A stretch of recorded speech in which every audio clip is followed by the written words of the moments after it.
Hello and welcome back to Décolonisation, le Vietnam. Episode 10, Civil War. Before starting with our topic du jour, allow me first to thank you for listening to our little podcast about the history of French Indochina. It is a project I spent a great deal of time researching and putting together, so thank you for the support. And if you like what you hear, it would be wonderful if you could leave me a rating or a review anywhere you listen to your podcast. Those reviews go a long way towards spreading the podcast, so thank you in advance. Today, what we're doing is that we're going to take a little chronological break. As I told you last time, I like to go back over some events that we haven't had time to talk about. 1945-46 were jam-packed with action. The negotiations between the DRV and the Chinese, and then the French. And because of that, there was just no room for the violent confrontation between Vietnamese that kick-started a civil war that would last 30 years until 1975. There are two main reasons why the struggle for independence became a civil war, a fight between Vietnamese. First of all, you've got to take into account that the communists who controlled the Viet Minh had a totalitarian vision of how things were supposed to be run. It was their way or the highway. So the DRV had to be a communist country. There was just no other way around it. Secondly, I think the second reason is that the French, of course, tried to make the most out of Vietnamese divisions. It is the time-tested divide and rule tactic. Their objective was simple: exacerbate Vietnamese internal divisions to weaken the nationalist movement as a whole. So, having said that, let us see now how events unfolded. To do that, we will have to distinguish between the North and the South. What happened in Hanoi, where the Viet Minh was very well established, is that the Viet Minh militarily crushed its opponents. In the South, on the other hand, where the French were more entrenched, the Viet Minh had to contend not only with the Vietnamese, who preferred to work with the French, but also they had to deal with all those guys that used to be in the Committee for the South during the August Revolution. You remember the Hoa Hao, the Cao Dai, the Binh Xuyen, all those guys we talked about in episodes 5.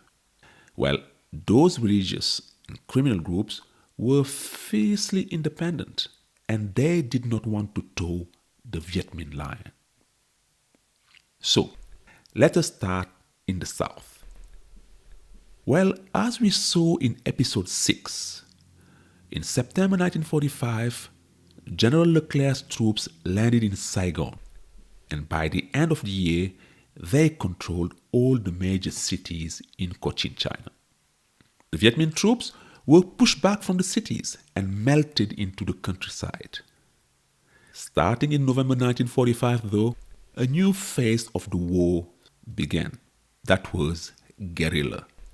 You see, the Viet Minh forces were led by a very interesting character by the name of Nguyen Binh. The reason why I say Binh is interesting is that Binh was not a communist, but a VNQDD militant. VNQDD being the Nationalist Party of Vietnam, of course. Binh had spent time in prison at Pulo Condor in the 30s. But what caught Ho Chi Minh's eye was that in 1945, Binh had organized and led a major armed resistance movement around Quang Nguyen. And that was the reason why Ho Chi Minh chose him personally to lead the guerrilla movement in the South, even though Binh was not a member of the Communist Party. When he got to the South, Binh was confronted by the mess that was the resistance movement over there. But he tried anyway to bring under his command the different mafia and religious groups that cohabited with the Viet Minh within the Committee for the South. We will see that he will not succeed. In the beginning, Binh somehow managed to maintain the united front with the Cao Dai and the Hoa Hao religious groups. However, the French did everything in their power to drive a wedge between the Viet Minh on the one side and the Cao Dai and Hoa Hao on the other side. For example, the French went to the Cao Dai leader and made him a proposition. This leader had been languishing in exile since 1940, and the French said, okay, you can come back to Vietnam and we'll drop all charges against you if your men switch sides and join the French forces. That proposal, of course, sent alarm bells ringing at the Viet Minh headquarters. The Cao Dai militia were numerous and well trained, and it would be a blow if they defected to the French. However, instead of negotiating with the Cao Dai, Nguyen Binh took a hard line against the religious group.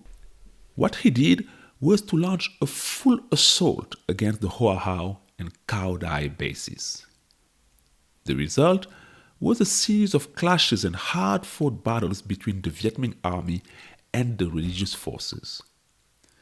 Those battles escalated until the Viet Minh captured the Hoa Hao leader, Huynh Phu So, and assassinated him. And that was the ballgame.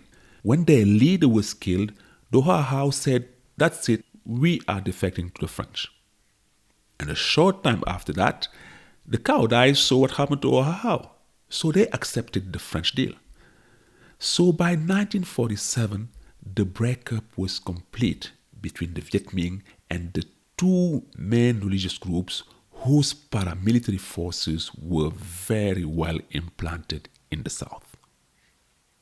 After that, in 1948, it was the Binh Duyen's turn to defect to the French. The Binh Duen was a powerful underworld organization active in South Vietnam. These guys were at least 20,000, and they were active in everything from standover and protection rackets to robberies, prostitution rings, and also the opium trade. And as I said, they allied first with the Viet Minh in the Committee for the South in 1945-46. But from 1946 onwards, French agents initiated talks with their leader, Bai Vien. And slowly but surely, the Binh Duen drifted away from the Viet Minh. By early 1948, a deal had been struck with the French. The Binh Duen would secure southern Vietnam for France from the Viet Minh. In return, they would be continuing their criminal activities without any interference. Conclusion: by 1948, the Vietnamese United Resistance was in disarray because the Viet Minh had alienated all his military partners in the south. Nguyen Binh now had to confront not only the French troops, but also the Hoa Hao, the Cao Dai, and the Binh Duyen's forces. No problem though for the Viet Minh. They managed to stay a force to be reckoned with. Starting in 1946, Nguyen Binh made the most out of the transfer of the most battle-hardened French troops to the north following the March 6 agreement. He was therefore able to launch large-scale guerrilla actions against the French and their native collaborators. So who were these collaborators apart from the religious militia? Who were the Vietnamese who were working with the French and bearing the brunt of the Viet Minh terrorism? They were, broadly speaking, the Vietnamese bourgeoisie from the south. The same people who were in Mr. Thie's old constitutional party, or the same people who were following Pham Nguyen's royalist movement. These rich elites preferred order over turmoil. They preferred to preserve their privileges rather than jeopardize what they had. They preferred France to communism. Two major figures embodied the beliefs of these elites. The first one was Nguyen Van Tam. Tam was an ardent French supporter, and he had obtained French nationality in 1927. Tam had been instrumental in the effective repressions of the communist uprising in Cochin, China in 1940. His harsh tactics in the 1930s led people to refer to him widely as the Tiger of Kai Lai. Upon the advent of the DRV, he found himself behind bars, and Viet Minh soldiers killed two of his sons, something Mr. Tam will never forgive. For him, the first priority was to crush the Viet Minh, and in June 1946, Nguyen Van Tam joined the French-conceived provisional government of the Republic of Cochin China. The second person I want to mention is the person who first led that Republic of Cochin China, Dr. Nguyen Van Thinh. I have already brushed on his suicide last episode, as it led in part to the adoption of a much harder line in French relations with the DRV, based in Hanoi. Dr. Thinh was chosen by Amiral d'Argentlieu as the first president of the Republic of Cochin China. Why? Well, Dr. Thinh was a caricature of the bourgeois from the South. Check this out. He was a Paris-trained doctor who acquired French citizenship. He became a member of the Indo-Chinese Constitutionalist Party in the 1920s, and he was also the owner of large rice fields in South Vietnam. And at one time, he was the president of the Rice Growers Union. Dr. Thinh represented those Vietnamese who loathed communism and still believed in the French promises of emancipation. What's more, people like him believed that it was their destiny. To these Vietnamese elites, it was for them to rule the country whenever the French would be ready to let Vietnam be independent. And what was the reason why Dr. Thinh agreed to lead the Republic of Cochin China when Amiral d'Argentlieu asked him to? What happened, though, is that Dr. Thinh soon realized how naive he had been. In 1946, he and his collaborators were subjected to vicious attacks from the colonial circles, and they were accused of being anti-French just because they didn't share the extreme views of the French settlers in Saigon. Let me give you an example. Dr. Thinh and his ilk, despite being pro-French, still considered themselves Vietnamese. And for them, Cochin China was to ultimately become part of a future state of Vietnam. Well, that was too much for the French settlers in Saigon. Their newspapers vilified Dr. Thinh for his anti-French stance, and he was ordered to purge his government of members who did not toe the line of the Saigon colonial lobby. When Dr. Thinh saw that, he went to d'Argentlieu for help. Well, the admiral did not even bother granting him an audience. So Dr. Thinh was hung out to dry out there. He was a traitor in the eyes of many compatriots, and the French did not respect him either. He realized that the Republic of Cochin China he led was only a means for France to oppose all Vietnamese nationalists, including himself. So, disillusioned by the course of events, Dr. Thinh hung himself on November 10th, 1946, dealing thus a severe blow to French colonial efforts to build up Cochin China against nationalist pressure to incorporate it into Vietnam. To recap then, from 1945 onwards, just as in the 18th century, when the Tai Sons, the Trins and the Nguyens clashed, well, in the south, Vietnamese fought Vietnamese. On one side you had the Viet Minh, and combating them you had, allied with the French, the bourgeois from Cochin China, the Hoa Hao, the Cao Dai, and then the Binh Xuyen. And to be honest, that is hardly surprising. A war of decolonization almost always means civil war, as different factions compete for post-colonial power and for the ideological definition of the new state. This is what happened in Algeria, and when the FLN crushed Mestali Hadji's MNA. Think also of Tito's Yugoslav partisans, who spent the first years of the war fighting the Serbian Chetniks. Time for us now to move to the north, where the DRV government was established. To start with, let us remember how the communists came to be in power. Basically, what happened is that by staying in China until 1945, the non-communist nationalists were caught napping. The communists entered Vietnam as early as 1941. They established the Viet Minh and became the embodiment of independence. In October 1945, the whole country was behind Uncle Ho, even the Catholics.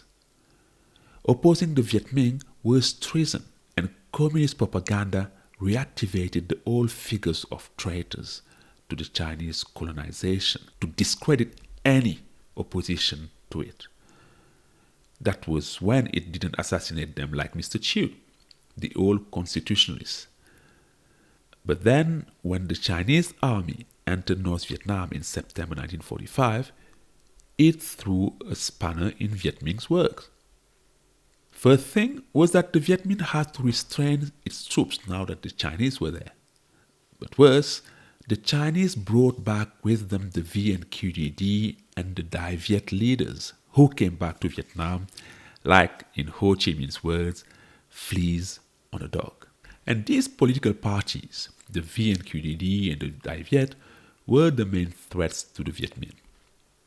We met the VNQDD in episode 3 when it launched a failed insurrection inIen Bai. AfterIen Bai in 1930, the party's survivors found refuge in China and returned in 1945 with Vu Hong Can as the head. They were united with other nationalists in the Dong Minh Hoi League, led by Nguyen Hai Tan. There was another party, the Dai Viet or Greater Viet, led by Truong Thu An. The Dai Viet was first formed in 1936, and it brought together anti-communist northern urban elites. In 1940, French repression forced its members underground, with some collaborating with the Japanese between 1940 and 1945. Thanks to the Chinese, between 1945 and 1946, the VNQDD and the Dai Viet flourished. They created newspapers and began to set up military and civilian structures. While their newspapers criticized and caricatured Ho Chi Minh and the Viet Minh, their militias structured themselves and regularly confronted the Viet Minh weapons in hand. And when they managed to enter the government and the National Assembly thanks to their Chinese sponsors, that was at the beginning of 1946, the VNQDD and the Dai Viet were really close in their quest to become a credible alternative to the communists. But then came the March 6 agreement. These agreements were a catastrophe for the VNQDD and the Dai Viet. Let me explain. Do you wonder why Ho Chi Minh collaborated with the French? Well, his aim was mainly to get rid of the Chinese, who were the protectors of his political rivals. So when the Chinese left, the nationalists found themselves the sacrificial lamb in the Franco-Viet Minh banquet. For when the Chinese gradually withdrew from March 1946 onwards, the nationalists found themselves without a protector at a time when their militias were not yet structured enough to stand up to the Viet Minh. No sooner had the last Chinese soldier crossed the border in June than Vo Nguyen Giap said, "It's just you and me now, folks." And the French turned a blind eye to all of that. They were more than happy to see their enemies kill each other. So Giap unleashed his troops against the bases and towns held by the VNQDD and the Dai Viet. Nationalist military strongholds were destroyed and their fighters massacred. And political leaders rushed back to exile in China. The DIV's security services thus erased the non-communist nationalists from the landscape in northern Vietnam. I found the most poignant testimony about this period in Bui Diem's memoirs, In the Jaws of History. Diem was then a 23-year-old Dai Viet activist, and this is what he says in the chapter called Terror. Quote, "The summer of 1946 was a difficult one for the nationalist parties. In the cities, Zap's security squads had made life in the underground very chancy. I never slept in the same house more than one night. Truong Tu Ang, who was the leader of the Dai Viet, so Truong Tu Ang was living the same way. The Dai Viet chief was a hunted man. In the fall of 1946, as the Viet Minh made feverish preparation for war against France, we, the Dai Viet survivors, were unable to show our faces. Party activity was reduced to a kind of census taking. How many were still alive? How many were alive but had dropped from sight? In Ho's absence, Zap had done a thorough job, utterly crushing the combined Dai Viet VNQDD military forces and setting up a systematic countrywide security apparatus. One day, in early December, I went to one of the usual secret meetings with Truong Tu An. He never showed up. That had happened once or twice before, but there had always been a message. This time there was none. I waited for 3 hours, growing more and more nervous, afraid that the Viet Minh security would pick me up. Truong Tu An was never seen again, but there was no question about his fate and about who was responsible. End quote. So as we can see there in Bui Xian's testimony, even before the War of Independence began, Northern Vietnam at least had been effectively transformed into a modern police state. So that was the predicament if one was a non-communist nationalist. Communist security services and Viet Minh death squads were making it clear that there was no place for them in an independent Vietnam. So Diem and people like him were, as he calls it, in the jaws of history. Or to say differently, between a rock and a hard place. It goes without saying that these guys wanted an independent Vietnam, but they were just not strong enough militarily to stand up to the communists. What to do then? Either the nationalists who were not communists submitted to a communist-dominated Viet Minh, or, and this is where you see that the Viet Minh had set up a diabolical trap for them, because the only way out was to enter into a shameful collaboration with the French, hoping to defeat the Viet Minh before independence. And that is what would explain the non-communist nationalist support for Bao Dai later, when the French started courting the ex-emperor, starting in 1947. We'll get to that in due course. But if we get back to 1946, it was Vietnamese killing Vietnamese, and the French did not lift a finger to stop this internal infighting. So 1946 is very important because it marks the start of both the war against the French and the Vietnamese war against themselves. Because this war destroyed families.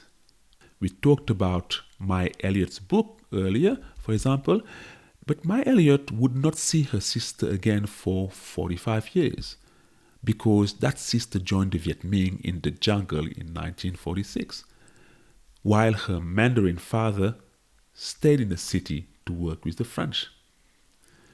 As in the 18th century, when the Tai Son, the Trinh, the Nguyen families fought for power, the battles to come would see patriots killing their brothers and their sisters in the name of that same patriotism.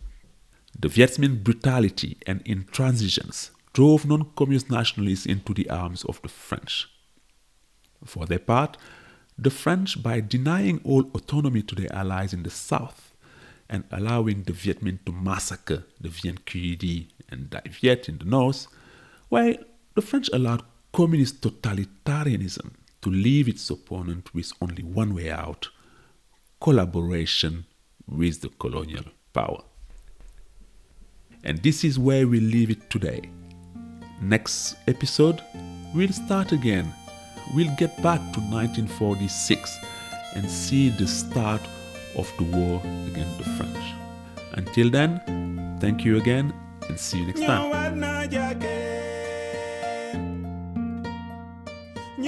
na jake